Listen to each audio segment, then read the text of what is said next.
Hi నమస్తే. మీలో ఇది ఎంతమందికి తెలుసు? ఏ సందర్భంలో దీన్ని శుభకార్యాల్లో ఉపయోగిస్తారు? తెలుగు వారికి ఇది స్పెషల్. ఈ పిండి వంట పేరు తెలిసిన వాళ్ళు కింద కామెంట్స్లో తెలిపి మీరు మేము ఇచ్చేటువంటి గిఫ్ట్ను గెలవాల్సిందిగా విజ్ఞప్తి చేస్తున్నాం. మీరు తెలిసినటువంటి వాళ్ళు దీని పేరు చెప్పి కింద కామెంట్ బాక్స్లో దీని పేరు రాయండి. ఏ సందర్భంలో దీన్ని శుభకార్యాలలో మనం వాడతాము. ఇది మన తెలుగు వారికి స్పెషల్.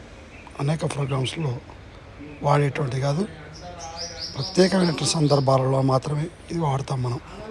ఇది తెలిసినటువంటి వారు వెంటనే కింద కామెంట్స్ రూపంలో తెలుపవలసిందిగా.